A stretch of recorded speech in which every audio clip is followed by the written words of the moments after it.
Hi, I'm Jackson, 27, and the night my life exploded didn't involve a car crash or a police chase. It happened in my parents' living room, at a family dinner, with one sentence that killed my entire future. I was 17 the night my adopted sister and stood up, trembling, and accused me of getting her pregnant. Let me set the scene. My parents loved big Saturday dinners, not because they loved family, but because they loved an audience. Mom thrived on the performance of being the perfect parent. Dad grilled like he was auditioning for a cooking show. My brother Jake strutted around like the heir to the kingdom. Ann, adopted at 8, quiet, shy, always a little shadow behind the chaos, she just blended in. I'd helped her with homework, carried her scared little self to the nurse's office in 4th grade, taught her how to ride a bike. She was my sister. Nothing else. Never anything else. But that night during dessert she stood up. She looked pale, nauseous, on the verge of passing out. People assumed she needed water. Instead she pointed her shaking hand at me and said, voice breaking, "Jackson, he forced me." The room didn't just go silent, it stopped breathing. I laughed. Not because it was funny, but because my brain misfired. Forced her? Forced her what? I thought she meant chores. Or something stupid. Until she added, "I'm pregnant." And before I could even open my mouth, my dad's fist hit me so hard the universe went bright white. I went down, ears ringing, carpet scratching my cheek. People were yelling, Mom sobbing with violence, Jake calling me disgusting, someone screaming to call the police. And curled into my mother like a wounded dove while everyone looked at me like I was radioactive waste. I tried to speak. She's lying. But another punch cut me off. Dad was shaking with rage. You sick bastard. You brought shame to this family. My uncle called the cops.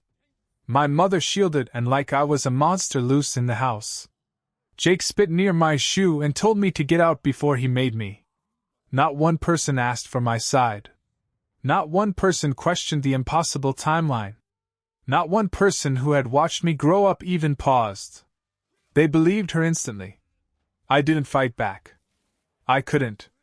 I was bleeding, dizzy, choking on my own breath. When the police gently put me in the back of the car, no cuffs, because even they could see I looked like a kid who'd been mauled, I stared at the house through the window and realized something that made my stomach twist. My life wasn't ruined. It was gone. At the station, they questioned me. I denied everything. They ran timelines, confirmed alibis, checked phones, and within hours they could tell the whole thing didn't add up. Statutory implications made them thorough, but they couldn't hold me. So they let me go. But home wasn't home anymore. When I walked back up the driveway, all my belongings were on the lawn. Clothes. Books. Backpack. A childhood stuffed into garbage bags. My dad stood at the door like a bouncer. "You're not my son," he said. "Get off my property." Mom didn't even look at me. Jake slammed the door. Hours later my girlfriend Emma called, whispering through tears. "I believe you, Jack, but my parents said if I speak to you again, they'll go to the police. I'm sorry. I'm so sorry." She hung up. And just like that, I was alone. 17 years old. Homeless. Branded as something unforgivable. And all because one girl told one lie in one room at the wrong moment. But here's the thing. That was just the first ending of my life. There were more. And 10 years later, when the truth finally came out, my family showed up crying at my front door like nothing had happened. And I didn't answer. Because some bridges don't burn. They disintegrate. I didn't have a plan when I drove away that night. Just a bruised face, a cracked rib, a backpack, and $200 in my wallet. That was it. 17 years of life boiled down to the survival budget of a stray dog. I crashed behind a gas station 2 towns over, curled in the back seat of my old Honda, staring at the ceiling, watching shadows crawl across my bruised face. Every time headlights passed by, I expected my dad's truck to pull up. for him to drag me out and finish what he started. But no one came. It took me 3 days to stop checking over my shoulder like an escaped prisoner. On the 4th day, somewhere past midnight, I drove until the gas light blinked red. The engine coughed itself awake a few more miles before rolling into a town I'd never heard of, Maplewood. Tiny grocery store. 2 traffic lights. A diner with peeling paint and a flickering, open, sign. There was a "Help Wanted" paper taped crookedly on the diner window. I stood outside under the buzzing street lamp, smelling rain, fear, and stale frying oil, trying to decide if I even deserved the right to walk inside. When I finally did, the bell above the door jingled like it was laughing at me. Behind the counter stood a man built like a tree stump, broad shoulders, weathered beard, eyes that had seen far too much life. "You look like hell," he said. No judgment. Just observation. I saw the sign," I stammered. "I can wash dishes. Anything. I need work." He squinted, studying me the way people study stray animals they're deciding whether to kick or feed. "You ever worked a kitchen?" "No, sir." "You hungry?" "I'm fine," I lied, stomach growling loud enough to betray me. He exhaled, not annoyed, not pitying, just one of those slow exhales of a man who's been through enough to recognize another drowning soul. "Name's Andy," he said. "Sinks are in the back. Start now. I'll feed you after the shift." That was my job interview. I washed dishes until my hands turned red and raw. Grease burned into my fingerprints. Steam burned my arms. But I didn't care. It was the first time in days my mind was quiet. When I finally sat down after closing, Andy put a plate in front of me. Half a burger. Cold fries. Probably picked off a customer's table. I devoured it like it was a 5-star meal. When I tried to leave afterward, planning to sleep in my car again, Andy wiped his hands on a towel and said, "There's a room upstairs. Ain't much, but it's got 4 walls and a lock. Work off the rent." I didn't trust my voice to respond, so I just nodded. The room was tiny, 1 window, 1 mattress, 1 hanging bulb, but it was warm. And safe. Safer than my own home had ever been. I collapsed on the bed and slept 14 hours straight.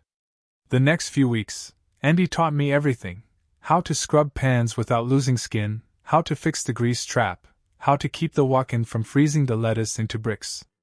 He didn't ask why I was there. He didn't ask what I'd done. He didn't ask what I was running from. He just let me exist. Which is more kindness than blood ever gave me. But the past doesn't stay buried.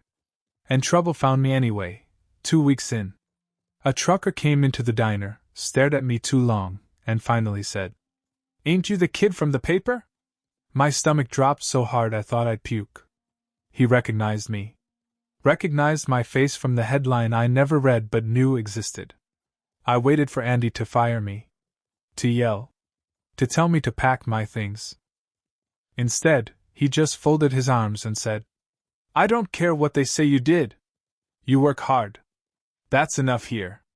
That night, sitting on the edge of my tiny bed, listening to the rain crack against the window, I realized something. I'd lost everything. But in Maplewood, I'd found something strange and new. A beginning. But the past wasn't done with me yet. Not even close. The turning point of my life started with a single phone call I should have ignored. Months had passed since Maplewood became my refuge. Andy put me on payroll. I worked double shifts. Saved what little I could. Took night classes. Learned HVAC basics on the side. Began stitching myself into a person again. For the first time since that night, I wasn't looking over my shoulder. Then I made the mistake of calling home. I don't know why. Maybe I wanted to hear my mother's voice. Maybe I thought enough time had passed. Maybe I hoped someone, anyone, had realized the truth. She picked up on the 3rd ring. "Mom?" I whispered. Silence. "Mom, it's me. I just wanted to tell you I'm okay. I got a job. I'm safe. Her voice cut like a blade. "Don't call here again." I froze. "Mom, please. Your father doesn't even want your name spoken in this house." Then she hung up. No hesitation. No question. No. "Are you safe?" No motherly instinct. Just a door slammed in my face from 120 miles away. That night, I cried for the first time since everything happened. Not big, loud sobs, just quiet, shaking breaths into my pillow until exhaustion knocked me out. And that was the moment something hardened inside me. Not anger. Not hatred. Just the realization. I was alone. And I had to build myself from scratch. A year passed. I grew stronger. More capable. More invisible to the life I'd left behind. I got certified in HVAC. Bought a used truck. Started taking jobs around town. People trusted me. People liked me. People respected me. 3 things my own family had thrown away in one night. I thought the past was fading. I was wrong. Because one late night impulse changed everything. I searched Anne's name. And suddenly there was her face on my screen, glowing, round-bellied, surrounded by balloons and family and pink confetti that said, "It's a girl." My mother was beaming, holding a cake shaped like a baby stroller. My father's arm wrapped protectively around Anne. Jake grinning like he wasn't the same brother who spit at my feet. A perfect little family. No cracks. No guilt. No missing son. They had erased me so cleanly it was as if I had never lived. I slammed the laptop shut so hard the screen flickered. That night, I didn't recognize the sound coming from my own chest. It wasn't heartbreak. It wasn't grief. It was something worse. Emptiness. A hollow so deep it echoed. And yet, that emptiness pushed me forward. Something snapped quietly and completely inside me. Not a breakdown.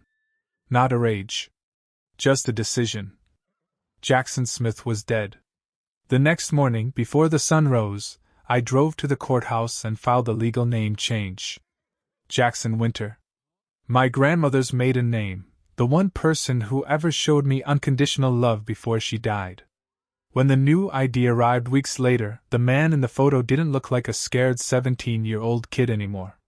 He looked like someone who survived being buried alive. I worked harder. Saved more.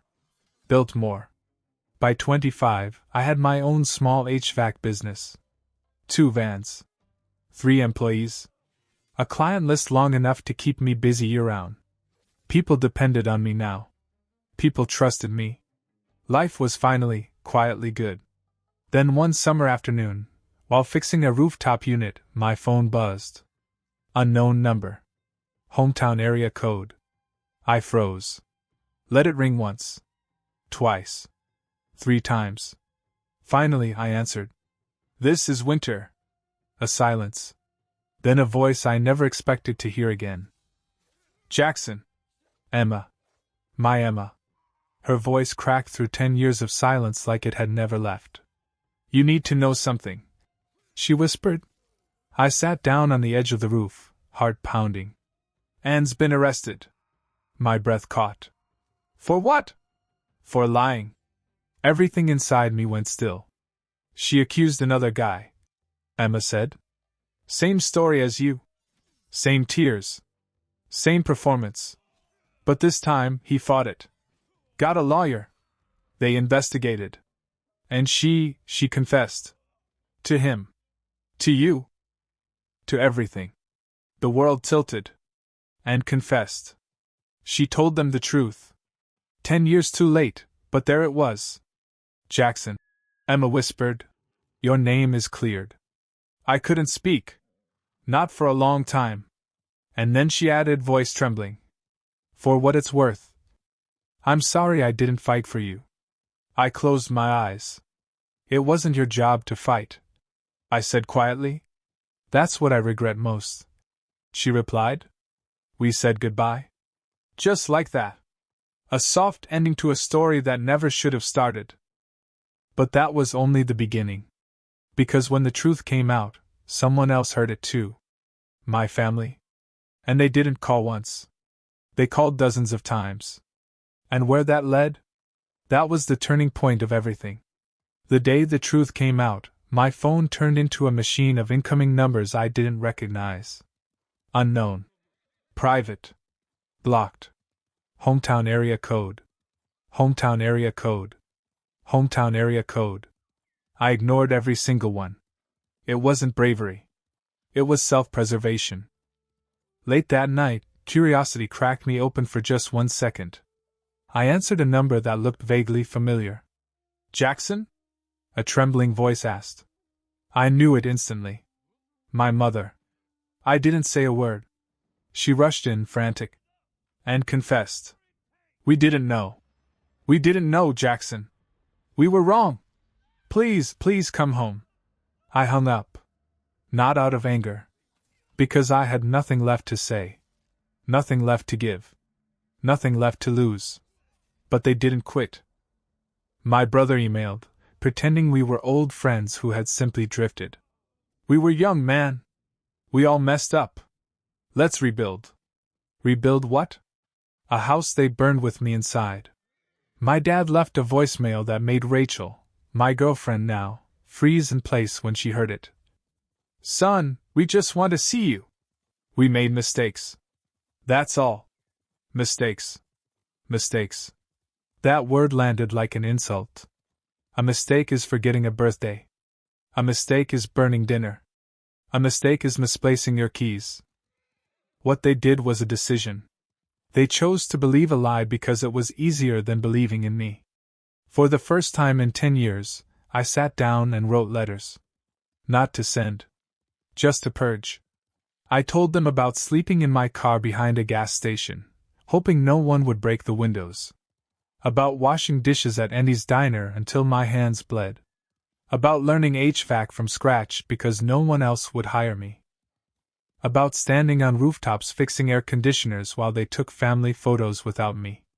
I told them they didn't just ruin my reputation. They stole my name. My mother. My father. My brother. My girlfriend. My safety. My childhood. My identity. My future. They stole an entire lifetime. I ended every letter with the same line. You didn't believe me when I told you the truth. Now live with it. I kept all the letters in a shoebox. Unsent. Unopened. Untouchable. Some things are just for the grave. But the past wasn't done with me yet. Because when and was convicted of filing a false report, the second one, another name entered the story. The man she accused this time. David Kenderson. He wasn't like me. He didn't fold. He didn't run. He fought. And he won. One afternoon, I got a letter in the mail, short, neat handwriting. Mr. Winter, I'm filing a civil case against and for defamation and emotional damages. You deserve that justice too. Your testimony would help both of us. If you're interested, call me. David K. I called him. We met the next morning in a coffee shop. Two men who should have never met, bound by the same lie. He looked tired, the same kind of tired I saw in my own mirror at 17. Feels weird, doesn't it? He said. Being connected by something that tried to destroy us. Yeah, I said. But I guess we both survived it. We talked for hours. When he asked if I'd join the civil suit, I didn't hesitate. I'm in. And just like that, the boy they all erased became the man who testified. In court, 10 years of silence unspooled. I saw Anne again, pale, sunken-eyed, no more theatrics left. No more fake tears for a crowd. Just a quiet, broken person who finally had to sit with the destruction she caused. When I spoke, my voice didn't shake. I didn't rage. I didn't cry. I didn't look at my parents, who sat 2 rows behind her like ghosts at their own funeral. I just told the truth. Calm. Clear. Unemotional. The judge ruled in our favor. Walking out of that courtroom, sunlight hitting my face, I felt something I hadn't felt in years. Light. Air. Freedom. My name wasn't a curse anymore. It was mine again. But peace never arrives alone. Not in my life. Because just when everything felt finally settled, one voicemail shattered the quiet. A voice I hadn't heard since he threw me out on the lawn. "Son, it's Dad. I don't have much time. It's cancer. I just want to see you before it's too late." I didn't say anything. I listened. Then I deleted it. Not out of anger. Not out of vengeance. But because forgiveness isn't owed to people who only seek it when death is knocking. They wanted closure. I wanted peace. And I had finally learned. Peace doesn't require permission. My dad's voicemail didn't break me. It didn't even bend me. But it cracked something old and rusted inside me. Something I hadn't realized was still alive. Because for 10 years, I had imagined 1,000 versions of this man. Raging. Defensive. Cold. Cruel. I never once imagined him weak. Hearing the tremble in his voice, hearing the fear, hearing mortality in a man I once thought was indestructible, it hit differently. But not in the way he wanted. Because the first thought that slid into my chest wasn't pity. It was, "You only want me now because you're dying." And I wasn't wrong. A couple days later, I was tightening a blower motor in one of my client's attic units when my phone buzzed again. Same area code. Same insistence. I let it ring until it died. 5 minutes later, Rachel called me from the office. "Babe, your brother's here."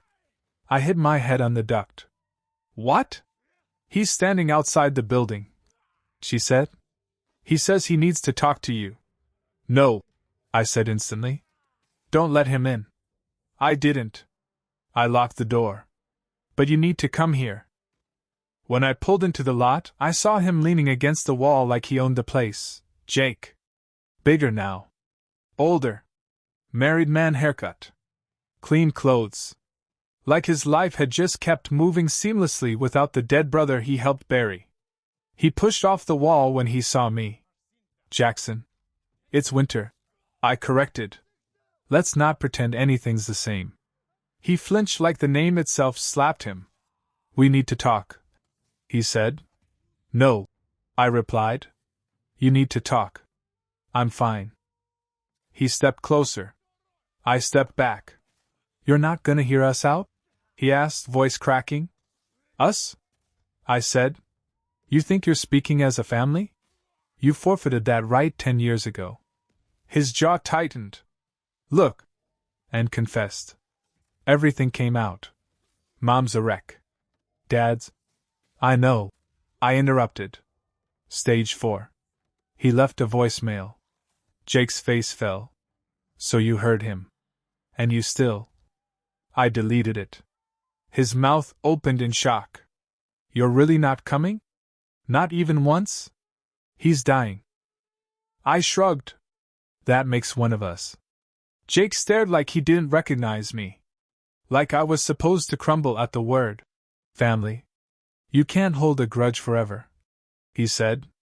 I laughed, actually laughed. "Oh, I'm not holding a grudge," I said. "I'm holding a boundary. You're heartless." He hissed. "No," I replied calmly. "You just don't like the version of me you can't control." His nostrils flared. "For God's sake," he said. "We were kids. We were scared." "No," I said, stepping forward this time. "You were eager. You were thrilled to play judge, jury, executioner. You spit at me, Jake. Do you remember that? Because I do. It's the one thing about you I'll never forget." His voice broke. "I'm sorry. I didn't come here for your apology." "Then why did you come?" "Because Rachel said it would bother her all day if I didn't at least show my face." His eyes widened. "And that's the only reason you're here?" he whispered. "Yes." It hit him like a punch. Like the final nail in a coffin he didn't realize he built. He tried again, softer this time. "Please. Just come say goodbye to Dad. Do it for Mom." "For Mom?" I smirked. "Tell me, Jake, does she still pretend her granddaughter is mine?" Or has she finally admitted she raised a liar? Jake went pale. You know? That she kept the lie going even after the confession? Yeah, Jake. I know everything. He swallowed hard. Then he said the stupidest thing he could have said. We were trying to protect her. And there it was. The truth. They weren't sorry. They weren't remorseful. They weren't enlightened. They were still doing the exact same thing they did at 17. Choosing her lies over my life. Again. I took one step closer, until he finally backed up like I was the danger. Jake, I said quietly, I don't want anything from you. I don't want anything from them. And I don't want a relationship built on a decade of cowardice. His voice cracked. So that's it. That's it. He looked at me like I'd become a stranger. Then he whispered, Mom's going to break when she hears this. Mom broke me first. I said, she'll survive. And with that, I opened the office door, stepped inside, and locked it behind me. Jake stayed there on the sidewalk for a long time. Rachel watched him through the blinds, then turned to me. You okay? She asked. Yeah, I said, sitting down at my desk. But for the first time in years, I felt something shift, something final. I wasn't running away from them anymore. They were the ones scrambling to catch up. And they never would. I thought the end of this story would be explosive. A confrontation, a scream, a slammed door, a courtroom twist. But real endings don't explode. Real endings just stop. They go quiet. A week after Jake showed up at my office, the calls stopped. The knocks stopped. The emails dried up. The apologies turned into silence. Not peace. Just exhaustion. Like they finally realized I wasn't coming back. Not for cancer. Not for guilt. Not for memory. Not for blood. Because blood had already proven it wasn't thicker than anything. Not fear, not pride, not a single teenage lie. Months passed. Work stayed steady. Rachel and I built a life so normal it felt unreal sometimes. Lazy mornings with coffee. Edgar the dog snoring on the couch. Her sketchbooks spread across the dining table. My tools clattering in the garage. Laughter instead of tension. Warmth instead of dread. It was the life I didn't know I was allowed to have. One evening, as I was fixing a vent in the hallway, Rachel leaned against the doorframe and said something simple. You're the calmest man I've ever met. I almost laughed. Calm? Me? She saw the look and added. No, really. You don't carry anything heavy. You let things go. And that's when it hit me. I had let something go. Not forgiveness. Not the pain. Not the memories. I let go of the version of me who still needed them. The version who wanted a mother's arms or a father's pride. The version who thought family was something owed to you instead of chosen. I'd buried that kid in Maplewood. And the man who walked out of that diner kitchen wasn't looking back. The last thing that tied me to them arrived on a Tuesday morning. A small package. No return address. Hometown postmark. Inside was a single envelope. My father's handwriting. It was shaky. Uneven. Tired. I should have thrown it out. Instead, I opened it. Jackson, it began. I don't know if this will ever reach you. Your number doesn't work. Your brother won't tell us anything. Your mother cries every day. I cry more than I admit. I felt nothing. Then I read the next part. I'm not writing to ask you to come. I know you won't. And you're right not to. I failed you. I failed all of you. A pause. I believed a lie because it was easier than believing in my own son. I let anger win. I let fear win. I let her win. And I don't deserve forgiveness. But I want you to know this. You were a good kid. You were a good son. And I am proud of the man you became. Even if I never got to see it happen. At the bottom. I hope your life is warm. I hope your home is peaceful. I hope you breathe easy. Goodbye, son. I folded the letter. Put it back in the envelope. Set it in the drawer where I keep spare screws and drill bits. Not out of sentiment. Just finality. A tombstone made of paper. That night, Rachel and I ate dinner on the back porch while the sun dipped behind the trees. She noticed I was quiet and asked, "You thinking about him?" "No," I said honestly. "I'm thinking about the kid I used to be. And how I'm finally not him anymore." She took my hand across the table. "You're better," she said softly. "Not healed. Not whole. Not perfect. Just better. And sometimes, better is the entire victory. People think justice is dramatic. It's not. Justice is simple. It's choosing who gets a seat at your table. It's choosing who gets to say your name. It's choosing who gets access to your peace. My family lost that right a decade ago. And the truth didn't rebuild the bridge. It just let me walk away without looking back. I didn't answer the door when they came crying. I didn't answer when they begged. I didn't answer when they needed closure. Because closure isn't something you give. It's something you take when you're finally ready. I took mine. And the silence they left behind? It isn't empty. It's the quiet of a house that's finally safe.